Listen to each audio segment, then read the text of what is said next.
So I have somehow finagled a visit with Andy Chen. Now, if you're in the wood turning world, that name rings a bell. He is a gentleman from Central Texas, and he is known for some really awesome vessel turnings, specifically segmented turning. And I think he has just taken this idea of turning Corian, yeah, that DuPont tabletop stuff, and turning it into vessels to the nth level. I mean, his work, even though it's segmented with all these designs into them and stuff like that, looks like porcelain. And that's probably what he's best known for, but that isn't what grabbed my attention of him. Because every time I go to SWAT and I visit that instant gallery, you know, all the videos you've seen me, I spend a significant amount of time closely examining his boxes because I'm fascinated with high quality boxes, and every year it seems that he's bringing something new to the table. So I really am looking forward to picking his brain and seeing his shop. Now, normally on these kind of adventures, I'm loading up my tent and taking this thing out, but Andy lives about 3.5 hours away from me, so I'm going to make it a day visit, going out and coming back and not camping, for the simple reason right now it's not going to get out of the 30s today and it's supposed to rain tonight. So that sounds like a miserable camping adventure. So I'm going to be taking the gas guzzling cage on this visit.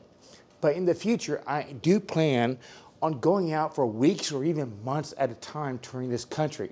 So if you know of a woodworker that might not have the digital footprint that a lot of us out there have nowadays, that really does need to have a little bit of light shown on them, hey, do me a favor. Put their name and what state they're in. No more than that. We don't want to dox them. Down in the comments below, and I'll just create a list, and whenever I'm in that state, I will reach out and hopefully I can get a shop tour with them. I know I have some people on my list that I would love to visit and share with y'all. Anyways, let's head out to Andy's place, check out his shop, and learn a little bit more about from him. Welcome to Worth the Effort Woodworking.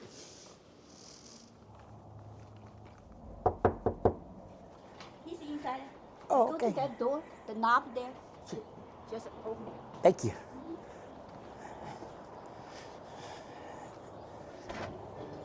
There he is. Hello, Andy. Hey. This is nice. I'm jealous. You're not the only one, I don't think. You have space in here. Yeah. Yeah. Oh, Well, Sean Graham. my wife says you build a shop for the club. I started a local club about 26 years ago, 7 years ago, and we host a meeting. The Brazos Valley Club? It's BVT, Brazos Valley Turners. Brazos Valley Turners. Yeah. Many years ago, when I started, I said I don't turn just wood. I turn other things too. So when I started college, I'm going to call ourselves Brazos Valley Turners instead of Brazos Valley Woodturners. Yeah. That makes sense. I don't know if you know Bonnie Klein. Name rings a bell. She retired, but she was one of the best turners. I mean, she does spin tops and spin tops, inner side spin tops with threads. And she's the one that invented the threading jig. Oh. Yeah. I turned thousands of tops a year. That's my main income, is filling toy stores with tops. Well, anyway, so back when it was still called Texas Turner 2, she did a demo called the Alternative Turning Materials, and in which she did Corian. That's where you learned of it? I said, oh, that's a new material. Then I came home and looked it up. It's about 25 years old already. But I was just behind the times anyway. So, but I love it. It's just, I use it all the time. And, you know, if nothing else, it's the best material for jigs. It cuts with all the woodworking machines, and but it can be like It lasts metal. forever, and it. Metal. I mean, you can thread it. This is a. And that's just tabletop This is material. this is stop. Thin cutting jig stop. Yep. And you made that. Yep. Pretty cool. Yep. I got the idea from Jerry Bennett, but he's fancier. He uses a micrometer. But Of I course said, he does. I don't need that. Yeah, so this is good for me. So Corian, then I started turning some alabaster too. It's just so much fun. Alabaster is more challenging though, because sometimes, well, it's brittle, and it's harder to turn. Yeah. And I enjoy mixing stuff like wood and other stuff. My introduction to you was SWAT, and going through that artist gallery. Right. And I know you are known for the alabasters and the Corian and the hollow vessels, but Yeah, I started following you because of all your boxes. Because I was intrigued with all, especially that black box you did a few years ago. That was like a Rose engine and stuff like Yeah, that. yeah. That was just phenomenal. So that's where I came in. I saw a couple of your demonstrations there. So Yeah. real quickly, why don't you show us some of the pieces you've made? Okay. Well, if you were talking about the boxes, this one, if you you can look at it, even the grain matches all the way. And this is what's called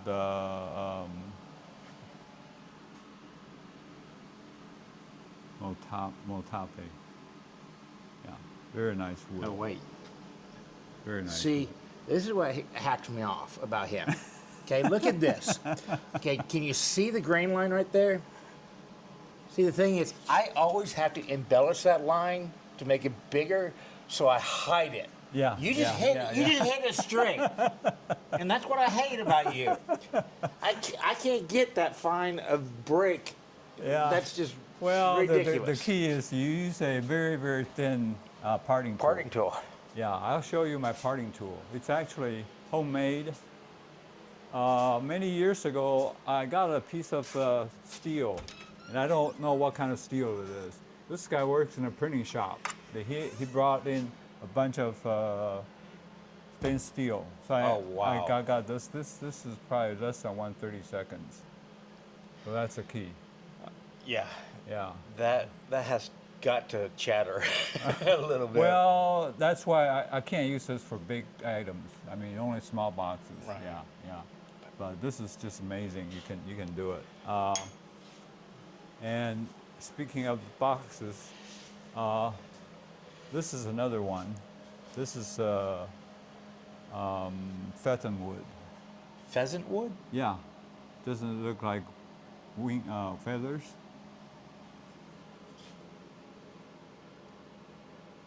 Another. I've it's never a heard of that. grains. Oh, I match. could, yeah. The cathedrals Yeah. look like feathers. But I cheated this one. I A little inlay on put that? it inlay, but it's the same wood. Uh-huh. And this is what's called doming resin. You see, it's not flat. And I have alabaster shells in there. Now, another one.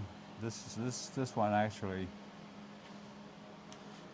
You hit It's the threaded. joint with the texturing. Now, tricky part is to match. Well, I'll show you how this is done later. To match the pattern up whenever it's fully Yeah, closed. Yeah. So while we're on that subject, threading. This is threaded. This was not possible to match the grain, so I'm going to be doing some demos in Japan in May for World Wood Day, and I'm going to take some stuff with me, but I can't take large items. Check that out. He threaded the inlay on the inside for that finial cap. So you're I'll get this open. hidden box top. Yeah, I have a problem with this. It's hard to cut the threads that deep. Yeah. Well, we'll get to that later. But many years ago, I had a piece similar to this at SWAT. This was probably 7, 8 years ago. And I was doing a demo outside in the vendor's area. I was on this pedal lathe. Yeah. And someone says, Andy, I want to talk to you. So, what do you want to talk to me about? So I broke your finial. Oh. He picked it up and he tilted it, and he shouldn't have done that. I shouldn't have touched the item. And so I said, well, I can fix that. Threaded it on. So that's when you start threading everything. well, no, not everyone, because it's very challenging. It's very difficult to do. So I only do occasionally. And what I do, how I did this, the threading here, I have this jig here. That's attached to my lathe here. It's a gearbox here that I made many years ago. I think in 2001, there was a guy from... More Corian? Yeah, that's Corian. Ron Hampton was his name. He did a very crude spiral jig, and I said, well, I think I can do better with Corian. So I came home and came up with this design here, this box here. I got gears in there. This is 72 tooth gear, and then it's connected to a 10 tooth gear. And it's kind of complicated. It can do spiral like this with the cutter rotating this way, going in and out this way, and I can switch it so that it goes on the other side. Then I can make threads. On the inside and outside. Yep. It's So this is the outside configuration, and then attaching here is the inside. well, no, this is for a different operation. Well, for this one here, for instance, if I disconnect all the gears, I can do flutes just like that. Yeah.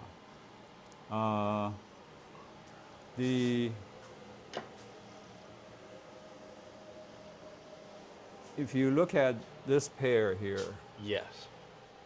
the stem is opposite in rotation. One is left hand, the other is right hand threading. I mean, For left and right hand drinkers. Right. So what it is I have a gear here. I can switch it.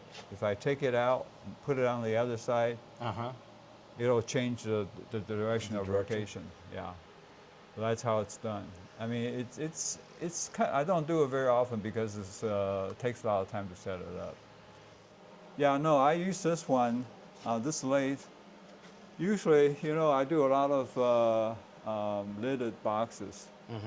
I turn the box on that lathe, and I turn the lid and the finial on this lathe here.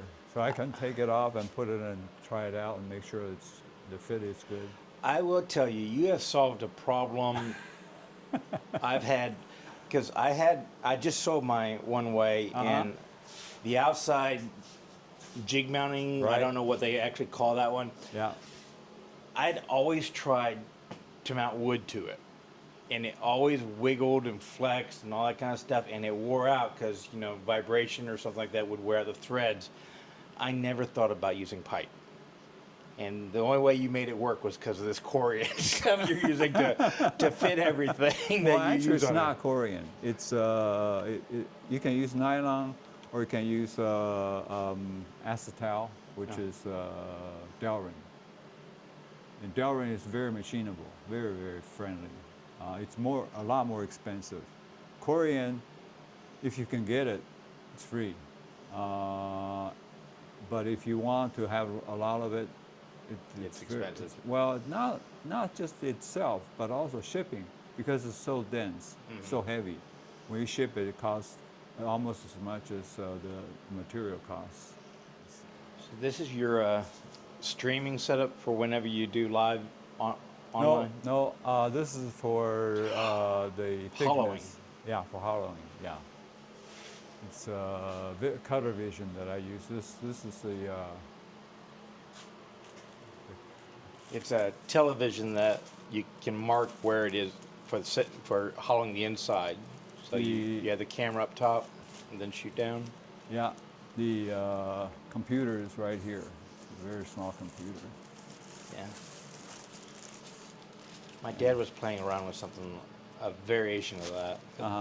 Well, see, Trent Bosch invented this system, but he was drawing it on the screen. And this thing, you don't have to draw.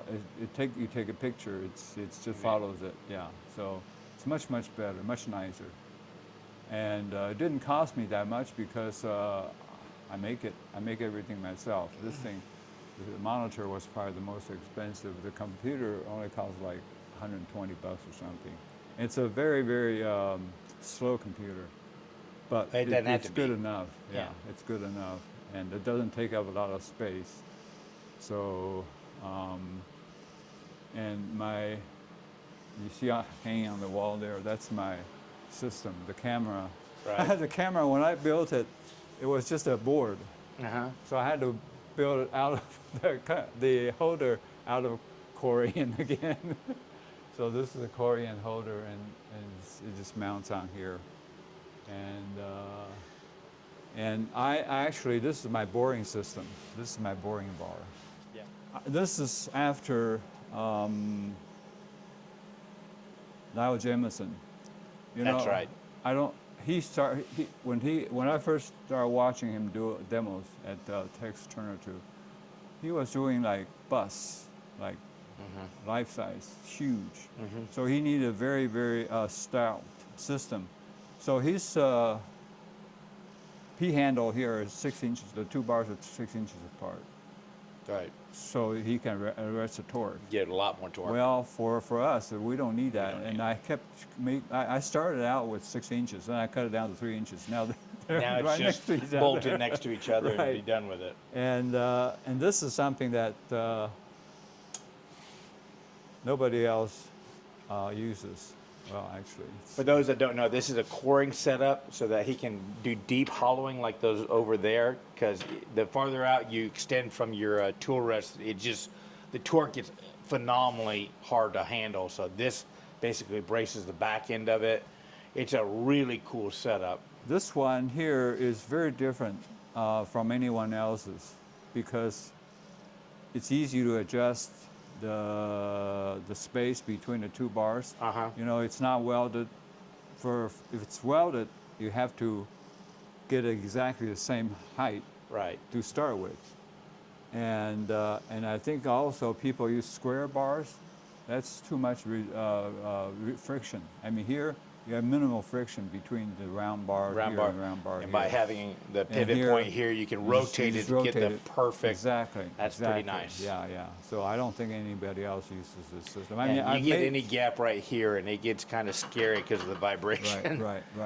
Actually, I made this probably 25 years ago, and the Houston club where I'm a member of, I probably made half a dozen of them for them. Yeah, and here I can change the bar too, and this is all stainless. Because when I first started, I thought I was going to do a lot of green wood, and stainless would help with the green wood. But turns out I haven't done too much of that, but that's okay. This is something that I made. I have a metal lathe, so I can do a lot of simple. Making your cutters Yeah, well. or cutter These holders. these are actually inspired by Raleigh Monroe. You know, Raleigh Monroe's sections are half lap, just like that. So they can move a little Well, not only that, it can snap. bit. Oh, And I think people, it has happened to people, but this is pinched in the middle, so that it's not gonna break. I mean, I made this probably 25 years ago. how did you? What? How's this attached? Is that just sitting on there? Or is it bolted down? No, this thing has a lid. Oh, you replaced the lid I replaced the knob with the with tray. that. Okay, that's a good idea. Yeah, I like so- that. yeah, it's so- a little things you pick up when you visit somebody's shop. Yeah. The one problem I found with all lights is we attach them to the lathe. My dream setup would be get a dentist light that I could attach to the wall and get rid of the whatever that incandescent light that just burns the hell out of your head, so you get that thing right there. Yeah. And then it doesn't matter what vibration happens here, the light doesn't change, so your Right. shadows, because it's when the shadows start vibrating on me that just annoys. Yeah. But I've been thinking about that, but I don't know. My dentist retired, but his successor picked up all the rest of the equipment. So, They're pretty pricey on the used market. but Gary Sanders' system was welded together, and I don't know how to weld. So I said, well, you know, I have a lathe, I can turn, and I can make threads. So that's how I did this. Actually, these are just this T here, just a regular T, and I chucked it onto the lathe and turned off all the threads, and so I can put the fitting in there straight. You just turned it into bushing. Yeah. So, you know, it's just, I enjoy coming up with solutions to all these challenges, these problems. I mean, they're not really problems, but it's just a different way of doing things. The thing I'm most jealous about is the open space in your shop. Hey, I cleaned it up. Oh, It's usually a lot more clutter, but Yeah. But that's my biggest problem is when I start building stuff, you're doing a production run of bowls, you need a place to put all the bowls and stuff like that. Of course, when I first came here, I still have that two-car garage. Right. And when I first moved to Texas, this was almost 46 years ago, the Texans don't know what the garages are for. The cars are parked in the driveway. You Right. walk inside, you can't even walk through. I mean, it's so cluttered. It's storage. Everything, it's junk, every place. And almost everybody had a 10-inch Craftsman table saw, but they never use it. It's got things piled up on there. So I use my table saw, and I mean every place else might be cluttered, but at least the table saw was always available. That's what you started out with, was flat furniture work, wasn't it? Yes. In fact, I don't. Well, see that chair? I made that, and that was my prototype. But that's it. I never made a. Well, I started making. I probably have 3 homemade chairs, but they don't have the what you call this. It's The weave, Yeah, and they just have cleats. slats.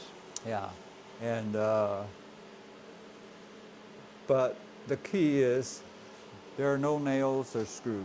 These are all Joints. Mortise and tenon You joints. did some bent lamination there. Yeah, I don't want to bend it, so I just laminated it. Yeah, and, I have a bandsaw. I can cut it to about 1/16 of an inch thick, or maybe 1/8 inch thick, and just laminate it with the form. Yeah, and actually, I've wanted to make a Sam Malone type. Sam Maloof? Sam Maloof type chairs. I don't want a rocking part. I just want to have chairs.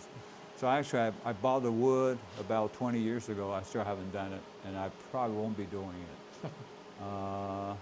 I wanted to make the back out of laminated walnut and ash. Mm-hmm. So it will be springy, but because of the ash, I got long fibers, Right. it won't break. But I don't think I'll ever get to that point. Maybe. Yeah. So yeah, I did. I built all the furniture in the house. Oh, you did? I had built a desk, study desk, in Seattle, Mm-hmm. in a student shop, where they only have a table saw and a drill press, and I think that's it. And at the time, I didn't even know what a router was, so I used the drill press as a router. As a router. And guess what happened? It picked it up and shot all the way Yeah. because I was feeding in the wrong direction and putting it On the other. on the wrong wrong side side. of the fence. Yeah. But anyway, so I that was about the only furniture that I brought here with us, and so my younger brother had a 10-inch craftsman table saw laid away for me. So the first thing I had was the saw in there, and then we started looking for furniture. Walked into a furniture store, they want that $2,000 for that piece of crap. Yeah. I mean, it's table and 4 chairs or something for $2,000. Yeah, I still, in fact, that's a saw. I'm using it as a stand for my sliding Slider. combo miter saw. Yeah, and so I used it for like 16, 20 years, and built all the furniture in the house. And then guess what? When I finished, well, I never finished building really. I still have a TV stand that I like to make. I also have 8 chairs that my wife says I owe her. Oh, or When I made the table, she says, if you make the table, I'll buy the chairs. And when I finished the table, she says, you might as well build the chairs as well. You know. And here's one of the furniture pieces he was talking about. Oh, I like that. For one thing, I used one piece of wood all the way. Uh-huh. So you know the grains match here all the way. All the way. And the magic is this. I don't have to take the leaves out and hide them in the bed, under the bed. Oh, that is cool.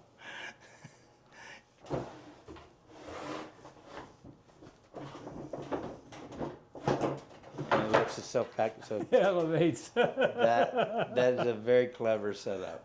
I did not come up with the idea. When I was growing up, every family had one like this.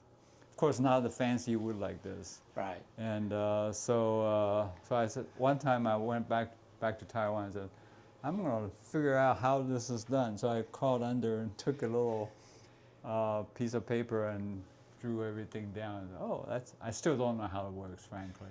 I mean, You just copied it. I just It worked. copied it. Yeah. Getting this to stay the same. Now it works.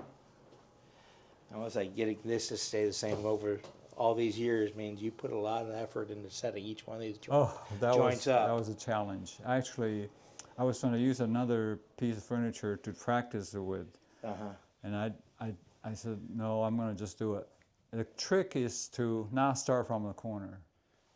Start from the middle part. and work your way out. If there are any inaccuracy, it's not going to get worse and worse and worse and worse. Well, it's going to get worse, but it's not that much worse. It's only this much worse. Did you? It has to be exactly the same. And So when I finished the furniture, I said I need to do something else. So we were in Houston for some business, but I thought it was going to take all morning to do it. But we were out of the place in about our office about 9:30 in the morning. So I asked my wife, there's a new tool shop called the Cutting Edge. I remember the place. On Bel Air, and so I said, well, why don't we? Can we spend some time there at the new tool shop? She said, sure. Well, I walked in there. Wow, so it's grand opening, and then the store is full of people. So I asked the owner, and his wife actually at the time, and he says, "What's going on here? I mean, this is a really grand opening?" She says, "No, we opened about 6 months ago. This is the monthly meeting of the Gulf Coast Woodturners Association." And I was told, "Well, you're more than welcome to come."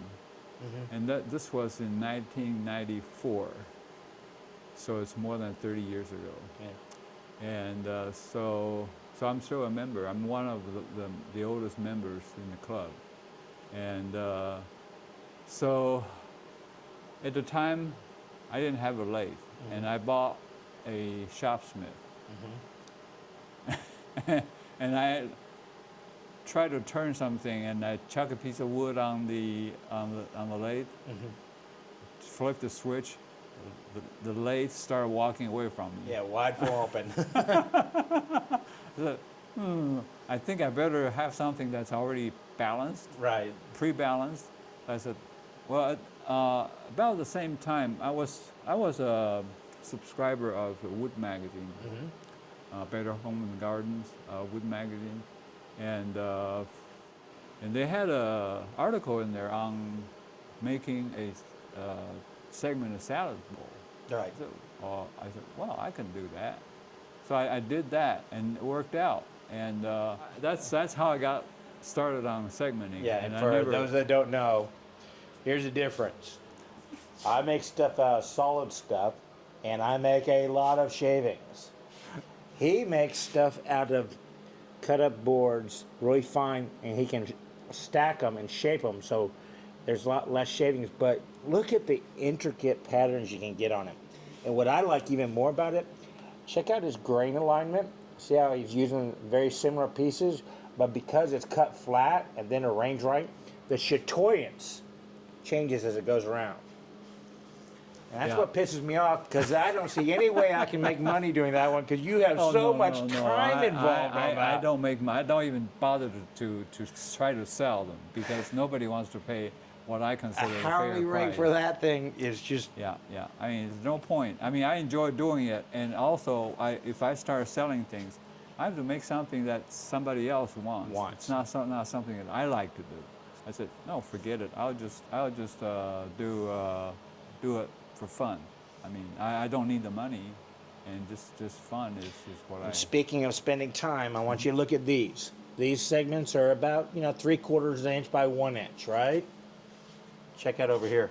Yeah, there are I think 36 of them per ring. 36 per ring, right? Yeah. Okay, and over here we have some... That's 72. 72 plus, I would say, and try keeping those organized to make the consistent graphics going around it. That's... Yeah. And even going around down here. But that's what you're mainly known for right now, is a lot of the segmentation, even in your non-wood material. The green wood doesn't come in that color. That's dyed. Yeah. That's dyed, and so are all these pieces. These are dyed.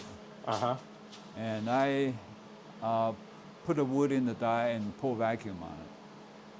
Otherwise, the dye wouldn't penetrate. Yeah. So. How do you keep it from bleeding when you're gluing it all together? Cause no, I don't. I didn't have the problem. I don't know. Actually, I made another one, and this is not as dark as I like it to be. Turns out this is a maple. Maple doesn't dye very well, and the best wood for dyeing is holly. But it's hard to get holly, and it's so expensive. And I bought a board that's only about 6 inches wide or 5 inches wide and 4 or 5 feet long. It's like $60. I do want to go back. He was saying that each one of these individual pieces, to dye it, he puts in a vacuum press to get the dye to soak all the way in, because if you just dyed the surface of the individual piece, you'd be turning it off whenever you round it around. So you had to get it in there, and not only do it at enough pressure and for a long enough time to get the dye to go all the way through the wood, not just a millimeter in. Yep. So, yeah, it takes a lot of time and a lot of planning, a lot of Don't you have to use an alcohol dye when you do that one No. because it's a little thinner than water? No. No, no. Actually, in terms of how long the dye lasts, water-based is the best. It is? For light fastness, yeah. And alcohol is the next one, and the organic other organic-based dyes are less good. They don't last very long. I just, for some reason, I thought that the alcohol would soak through the wood better, but you're saying it doesn't really matter. Another problem is alcohol evaporates a lot faster. When you pull vacuum, you pull the alcohol out I didn't think too. of that. Yeah. So it would boil off in the yeah. vacuum. And the water base is better in that way too. And also, I have a pressure pot, Yeah, I noticed that. 10-gallon pressure pot.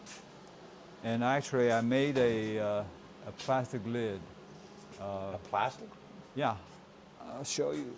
Let me get in here if I can pull it out. Got too much stuff here. Oh, I got you. So I can take that lid off. Off the pressure pot and turn it into a vacuum chamber? Yeah. That's a dual-use chamber. That's pretty clever. Yeah, we have. I turned that. It's a 1-inch acrylic. I turned the groove in there and went to a local gasket. They made the rubber gasket for me. It seals very well. And also, I use this vacuum pump. And this pulls very high vacuum instead of that vacuum pump. Yeah, I there. noticed you had one up there for Yeah. your bowls and Yeah, vacuum chucking. Yeah, right. This is much better. Pulls a lot more vacuum. The problem is, no matter even water is not very volatile, it'll still Boil. well. It won't boil, but the vapor will be coming into your vacuum. It's going to ruin your vacuum pump. So I have this is a vapor trap. Yeah, I use those with my air guns. same thing. You got the little canisters through the center. Well, actually, I made this out of PVC. PVC? Pipe, right? And I use silicone. Moisture absorbing. Yeah. Yeah. On our air guns, when we pressurize them, kind of opposite effect. Right. When you squeeze the air, yeah, it yeah, compresses yeah. it. We use the same thing so that we're not shooting water through. Right. So this way, silicone is going to turn pink or red when it gets Same way, when to it's change saturated it. with moisture. So I can tell.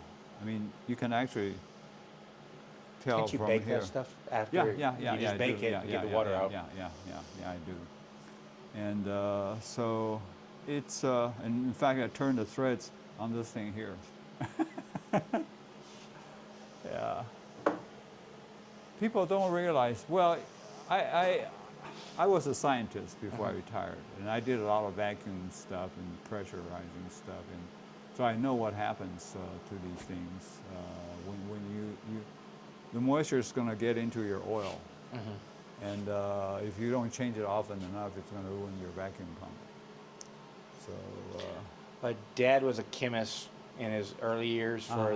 They did a lot of stuff with inks and stuff like that.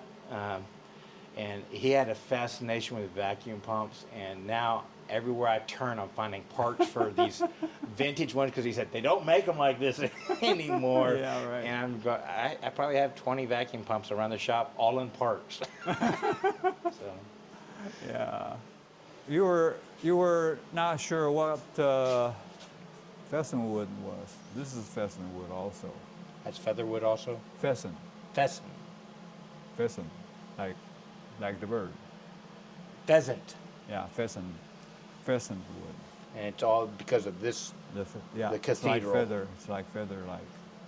It's like feather. Chicken wing. Yeah. And actually, I got this back from Laos. in 2018. I don't think y'all realize. Check out how thin he made that. Can you that that consistency right there? Unreal. Yeah.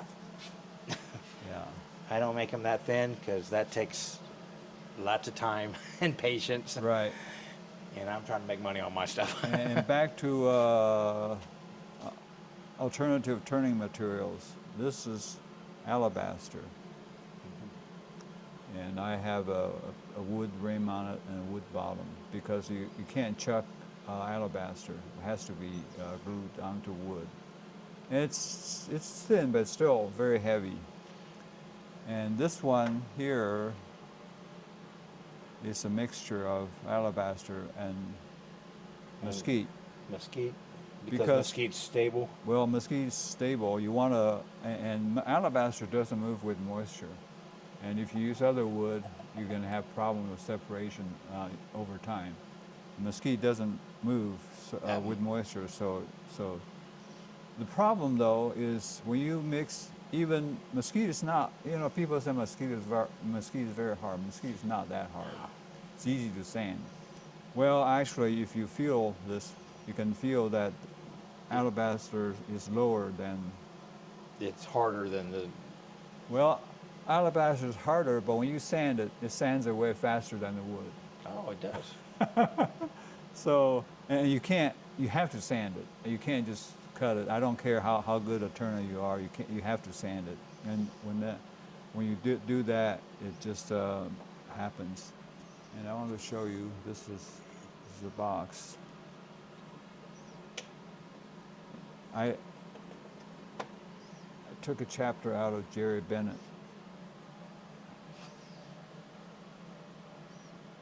For shipping. Well, shipping or not, it's just a classy way of doing it. That's one thing about a lot of Cindy Drozda's work, because she does it and she actually sells this stuff. Mm-hmm. And my big question to her is how do you much of ship? it does she have to replace because it gets broken in shipping? And I think she said she hand delivers most of it to avoid Yeah, that. and this is also alabaster. This doesn't have any wood How in it. translucent that is as it gets thin, Yeah, especially up top. Pretty cool. That is actually segmented, right? it is. This is something that just blows my mind because when you segment his Corian, you cannot see the segmentations. It actually looks like porcelain to me. There are like probably 5 layers, 5 rings. Each ring is like probably 12 segments. And I know that when I get the camera in close, it gets fuzzy, but I physically cannot see the segments when I'm looking through that. It's just boggles my mind about his use of Corian. Because even if you sand the layers, the individual grit of the sandpaper would show through. So I don't know what you're doing to get such a. Actually, this color is particularly bad. White, it's very, very difficult to hide the seams. Yeah. I mean, something like this is not bad. It's something darker. It's easy to hide the seams. But when it's light color or white or some kind of variation of white, it's very, very hard to. And that's what I always notice a SWAT is because you would do like that. You had Well, one that's white with like green stones in it that I just couldn't see the seams on it. The key is, for one thing, Corian never comes in flat. Mm-hmm. Corian will sag. Well, I mean, depending on how you store it. If you store it horizontally, the middle, if you support it, where it's not supported, it's going to sag.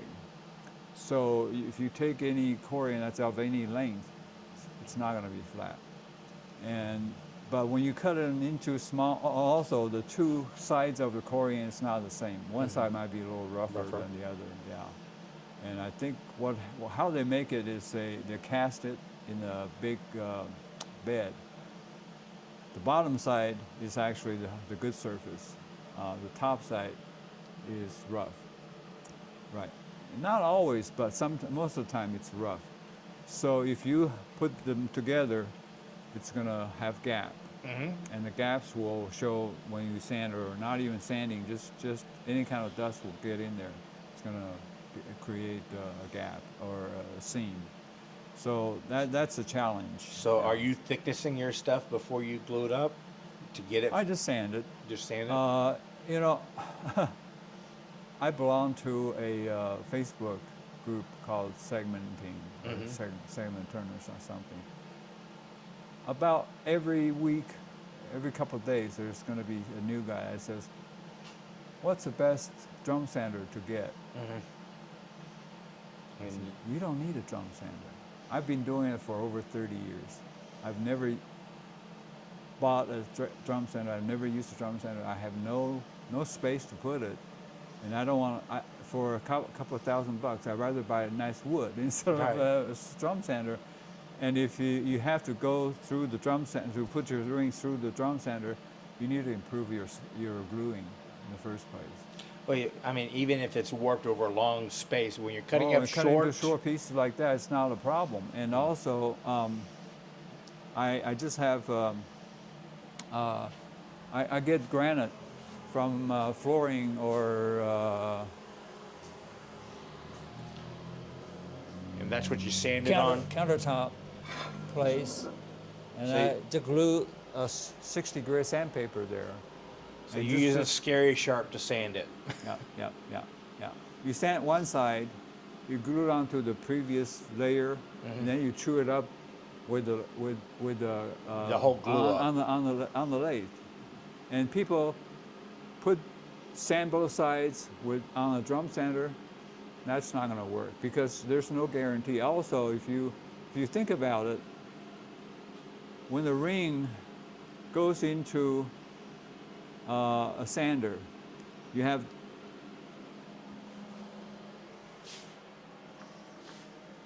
this much to sand, so it goes in slower, and when you get to here, there's very little material, so little less resistance, goes faster.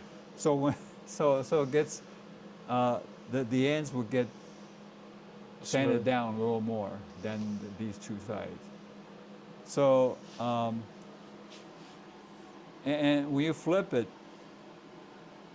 I'm not sure. Even if you with the best adjustment, I'm not sure your bed and the drum are parallel. So yeah, if you want to use that, do the first side, do one side only, and then chew up the second side on the lathe. That's the only way I would do it. You can start it out that way, but after that, get it on the lathe. And that's how I can make thin layers like that. And this is not veneer. They don't make veneer this thick. I just make a regular, I can adjust any thickness, any I want. This is lot.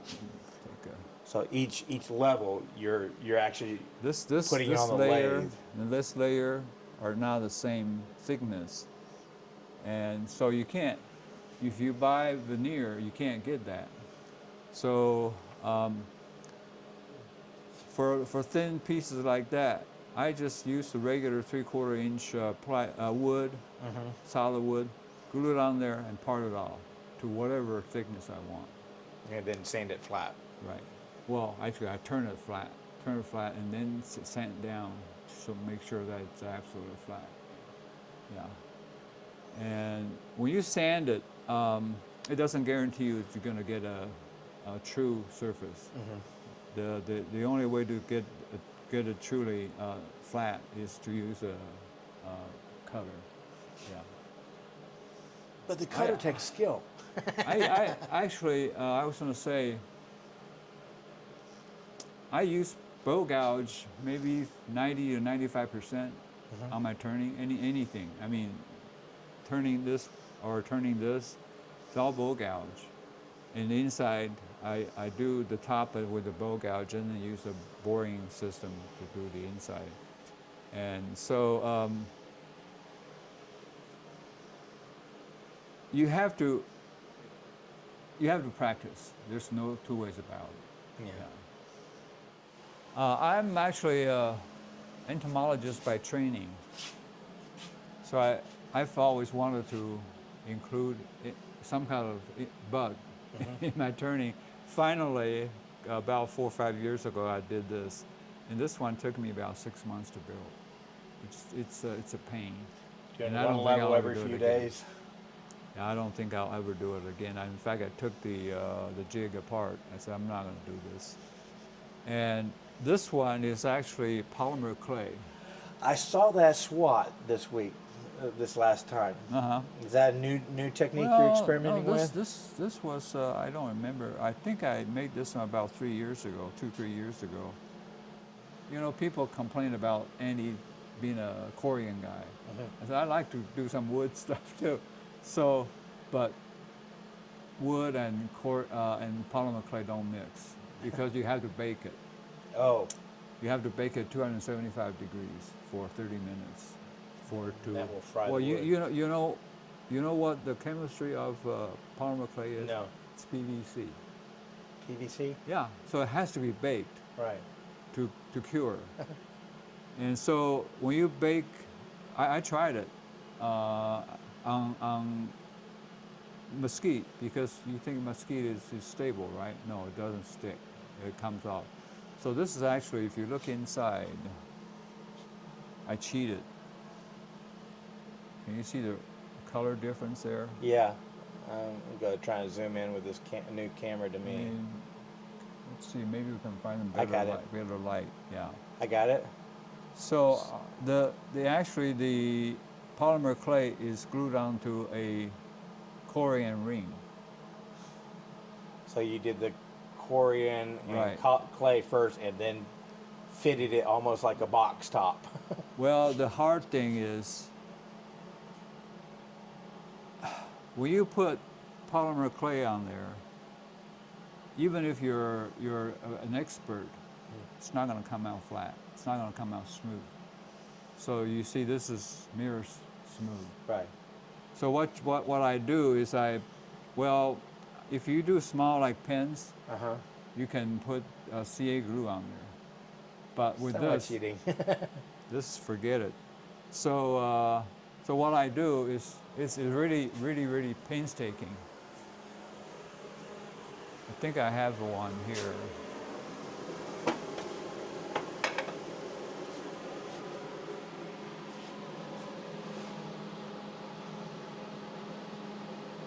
This is the mold. This is polymer clay already in there. And I make this thing, it's all turned, so when I put this in the mold, it's centered. Okay. The same thickness all the way around. And then I pour epoxy, slow curing epoxy, let the cure, and then come out, and then take it out, and then turn the inside away. So you have a thin epoxy layer all the way around. Right. And that's what you're turning and sanding. And see, this is my test piece with mesquite, and that didn't turn out. And it started separating here. So, yeah. So and also it cannot be baked second time. You can cure it. Yeah, one shot and that's it. The second time you bake it, the whole thing just burns black. Yeah. I mean, it's. Well, I mean, this right here is a cool setup because you're not using much epoxy at all when you do it that way. Right. Is that you just being cheap or just? No, it's. It cures faster because there's not much. It's more. I mean, we're only talking about a very small amount of epoxy. Right. And you can only buy epoxy about half gallon or a gallon each time. You can't. It'll last forever. So that's not the reason, but it's just if you do it too thick, or if you don't do a centered, once you mount it, it's not going to come out right. You don't want to, when you turn it, you don't want to turn off the epoxy, one side than the other. epoxy on one side, but not the other side. So it has to be centered. But yeah, I'm glad I kept this thing. But I just noticed this. You just noticed that. Okay, look at him. Yeah, that curve is angled. Yeah, yeah. Well, all of them are horns, right? They're Right. supposed to be angled, right? That took some time. And the eggplant and grapes are Purple Heart. That's a natural color. Right. Yeah. And I'm most proud of the grapes. They look so authentic, so real. Okay, so looking around the shop. Oh, one more thing. Sure. You may or may not have seen this one.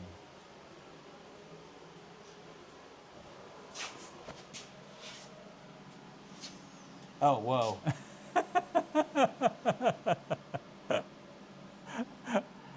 Okay, what is that? Expanding bowl. It's paper. You can see, actually, you can see red. Red? That's HEB. And blue is Kroger. This is a shopping bag. This is a prototype. I didn't invent this. This is, I saw this on YouTube. This is a Chinese guy. He actually got a master's degree in sculpturing, and he does classical, like 16th, 17th century carvings, sculptures.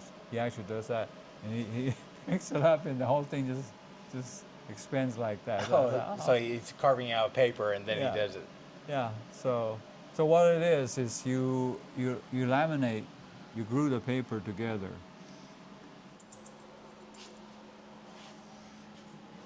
Okay, so the glue goes this very specific spot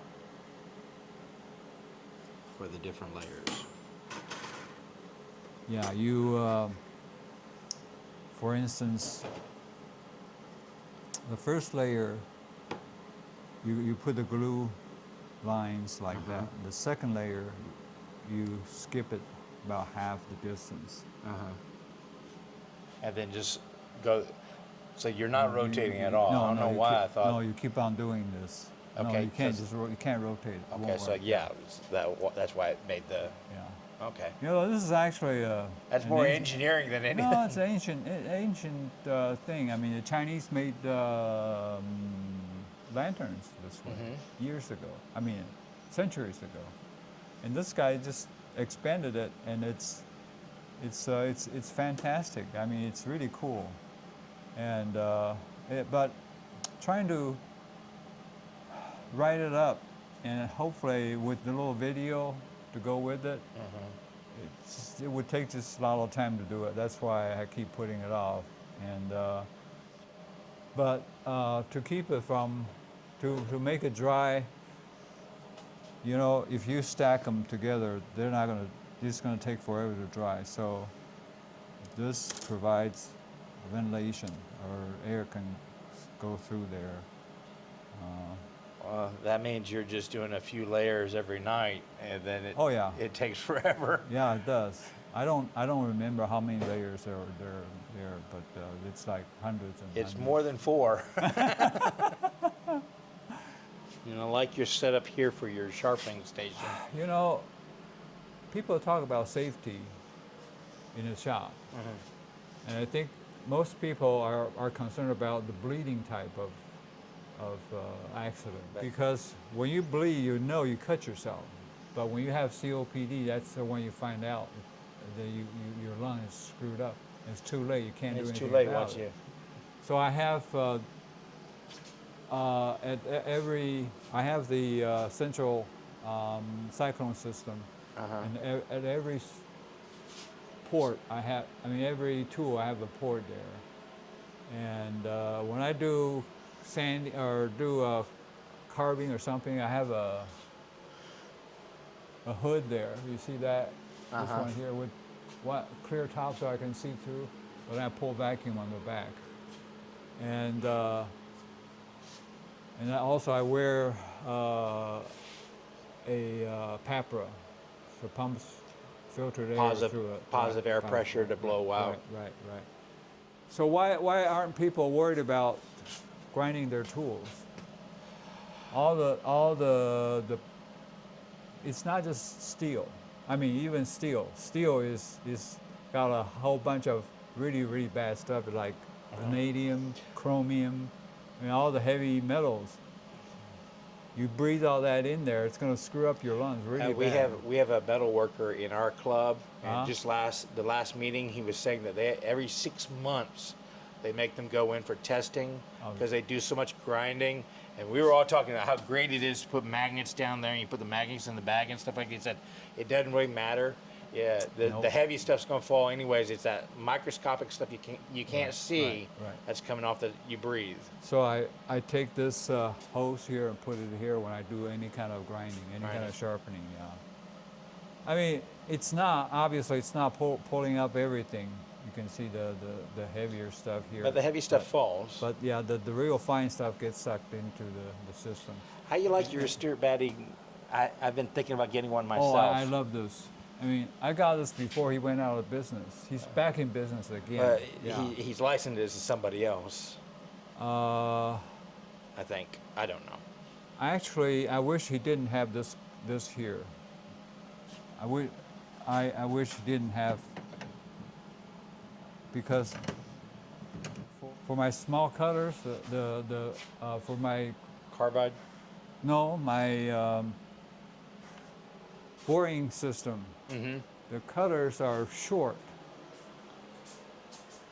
Oh, and you can't get them close enough?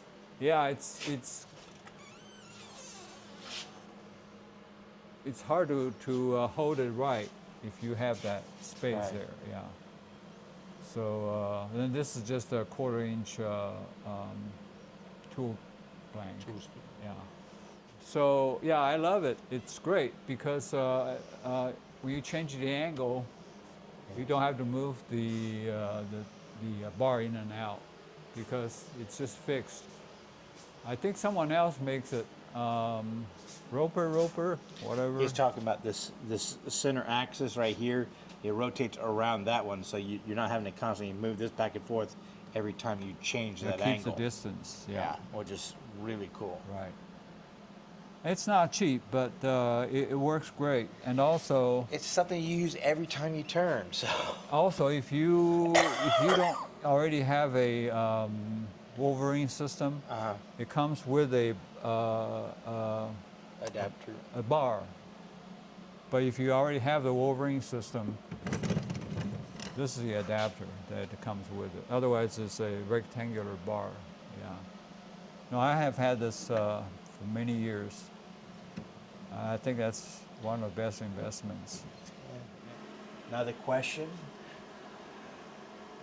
What's probably the most underappreciated skill to develop nowadays in woodworking? Underappreciated.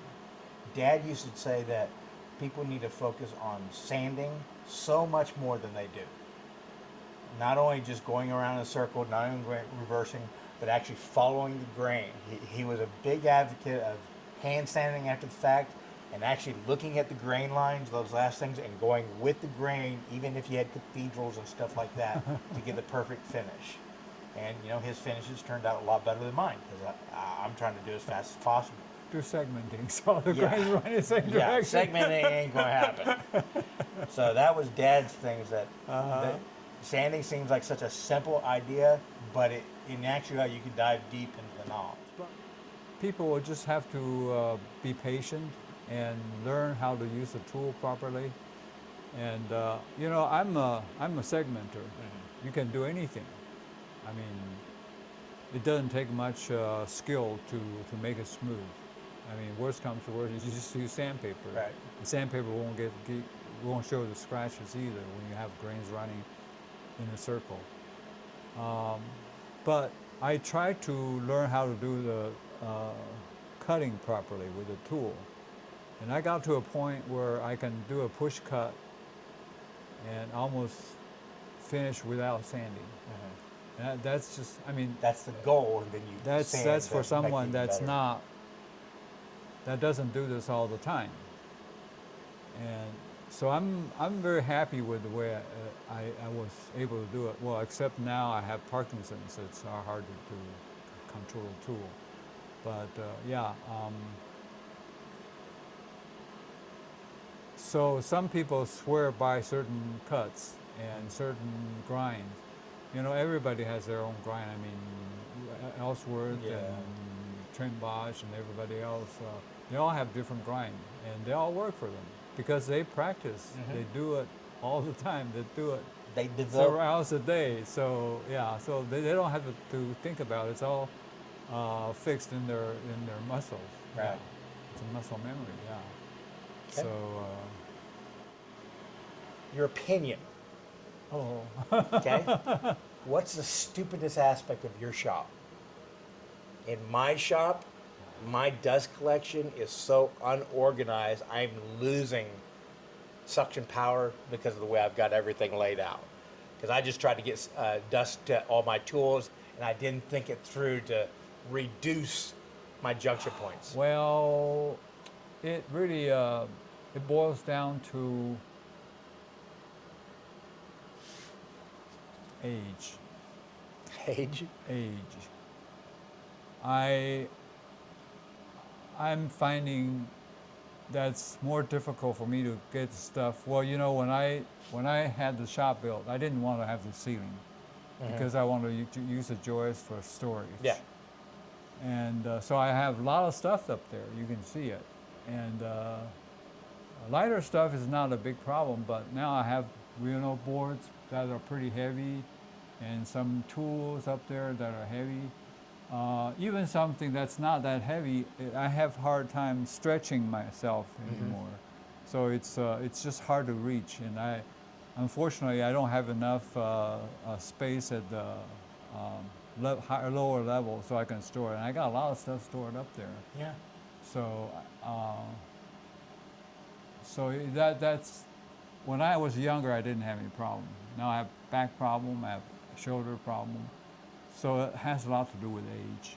I mean, that's not something that you can So would you say So you didn't plan for aging? no, yeah. So I think it's best to have enough wall cabinets and stuff like that to store things. For storing. Yeah, and sometimes it's hard because it's sometimes some of the things just don't lend themselves to easier storage. For instance, my spiral jig, I don't use it that much, and so I think I said, well, you know, for something that I use a lot, I'll put it at a lower level so it's easier to reach. So that thing is on the top shelf.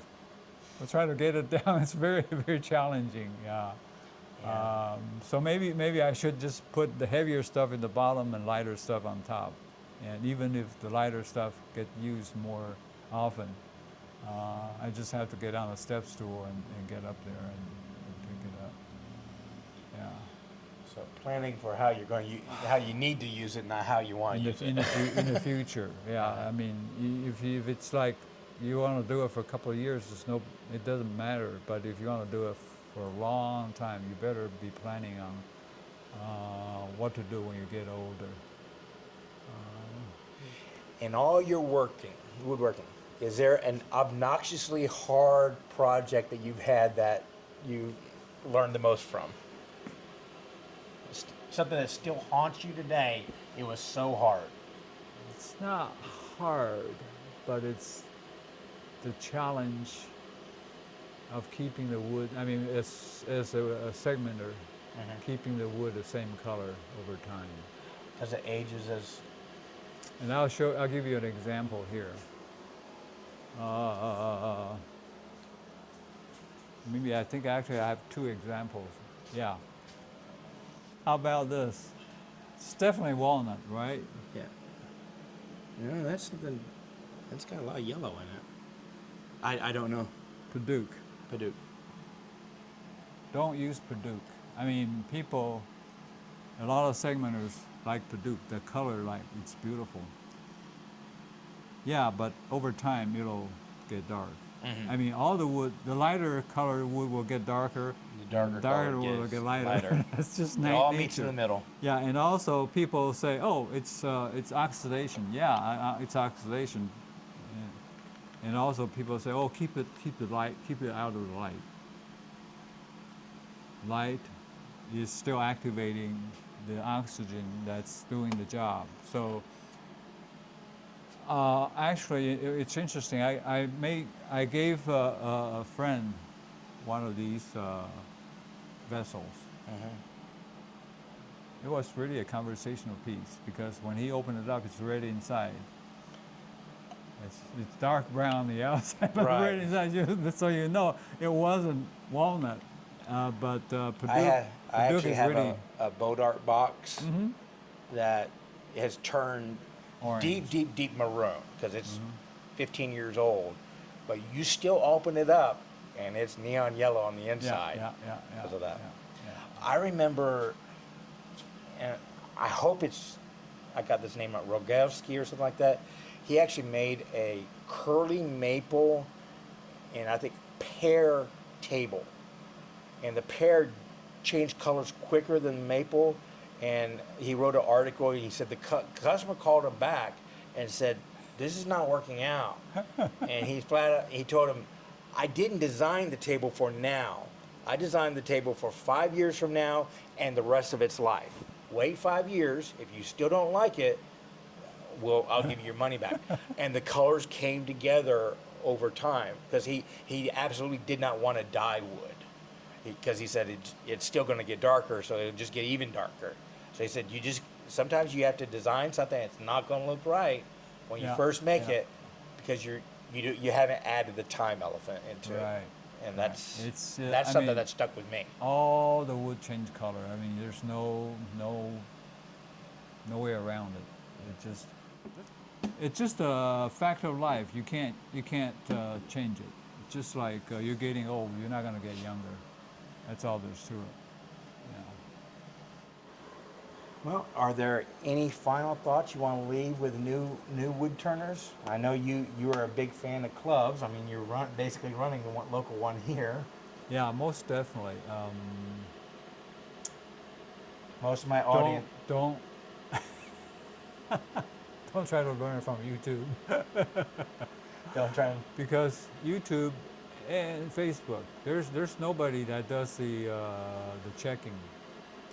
That is something I've always pointed out. Teaching is a two-way communication. YouTube is basically an animated textbook. There's nobody that can judge your Nobody understanding. can challenge you if something's wrong. Right. And there are lots of I don't ever. I mean, I know some reputable people that put on their technique on YouTube. Well, Cindy Joe stuff for a while. In fact, I don't even know anybody else that does it. But they can't regularly. check understanding. They can't check results. They can't modify the lesson for that person's learning style. Right. They can't say, "Oh, you didn't understand this. Let me try another way to teach it to you." Yeah. When you go to a club meeting, you can interact with whoever, the demonstrator or the person that turned the piece that got a ribbon. And it may not be the just the right answer, but at least you can make sense out of it. Most definitely, yeah. And I know these symposia are expensive, but that's a good way to learn things too. And we're fortunate that we have SWAT here. That's run very well and a lot less expensive than other symposia. And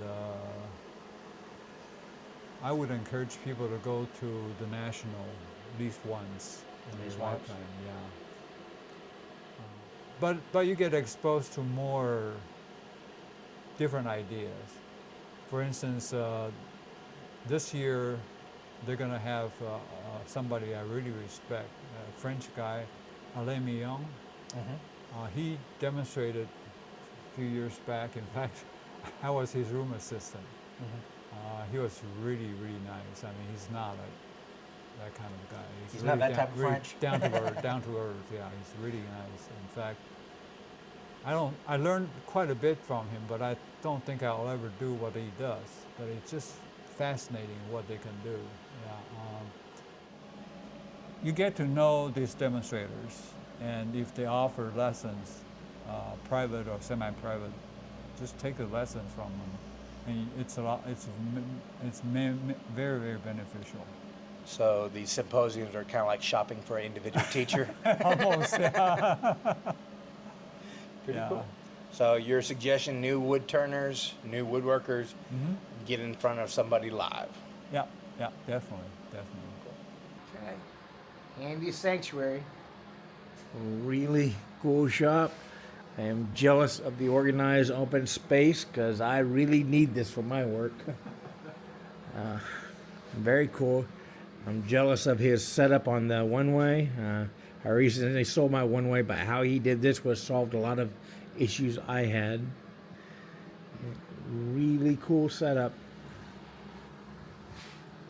And surprising how high quality of work he can get out of this little garage.